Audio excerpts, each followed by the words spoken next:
ఈరోజు మా గల్లీలో గణేష్ పూజకి వెళ్దాం అనుకుంటున్నాం కదా, అందరం రెడీ అయినాము.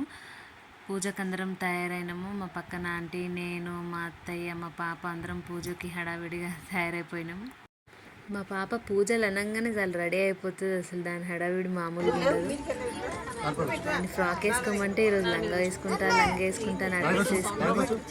పంతులు కరెక్ట్ 8 o'clock వస్తా అన్నారు. కరెక్ట్ టైంకి వచ్చేసారు. పూజ కూడా స్టార్ట్ అయిపోయింది. ఇవాళ పూజ కుట్టి మా ఫ్యామిలీ ఉంది, వేరే కాలనీ మెంబర్స్ ఎవరు రాలేదు. ఇప్పుడు వినాయకుడు పూజ టైం అంటే పంతులు హడావిడి చేసి వెళ్ళిపోతారు కదా పూజ. కానీ ఇక్కడ మాత్రం ఈ పంతులు మాత్రం నిదానంగా మంచిగా అన్ని డీటెయిల్గా అన్ని పూజలు చేయించారు. మంచిగా అనిపించింది ఇక్కడ పూజ చేయించుకోవడం మాకు. మీకు డౌట్ రావచ్చు కన్నయ్య ఎక్కడ ఉన్నాడని. కన్నయ్య ఇక్కడ కూర్చుంటే మమ్మల్ని పూజ చేయనీయడని మా పక్కన అంకుల్లో ఎత్తుకొని అక్కడ కూర్చున్నాడు చైర్లో. ఇక్కడ వినాయకుడు కూడా చాలా బాగుంటాడు చూడడానికి. కొంచెం హైట్ తక్కువ అనిపించినా సరే కానీ మస్తు కళ ఉంటుంది వినాయకుడు ముఖంలో మాత్రము. ఇక్కడ వినాయకుడిని పెట్టింది శ్రవణ్ వాళ్ళు. రోజు వినాయకుడు పూజ టైంకి మాకు శ్రవణ్ ఫోన్ చేసి, చాలా మంచి అబ్బాయి, నాకైతే తనని చూస్తుంటే మంచిగా అనిపిస్తుంది, సొంత తమ్ముళ్ళలాగా. పూజ మంచిగా కంప్లీట్ అయిపోయింది.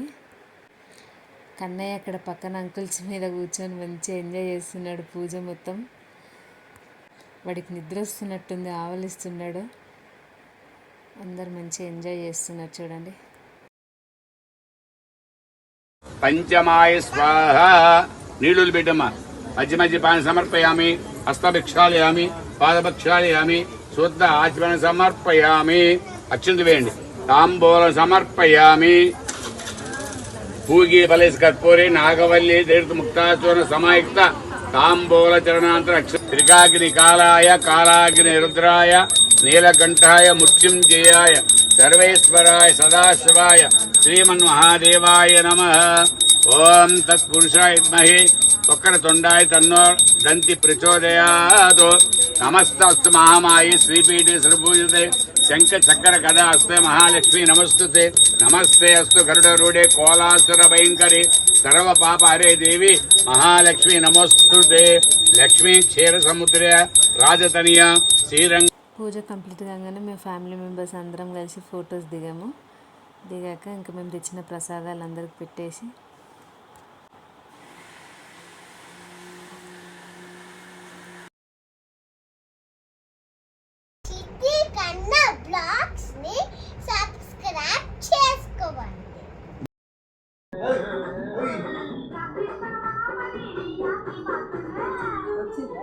డాన్స్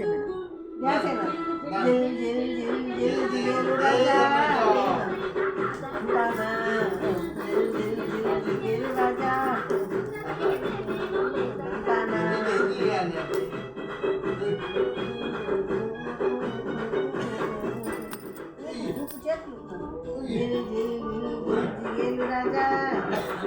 అట్లాంటి దానికి అనుభవ పల్సర్ బైక్ మీద అనుభవ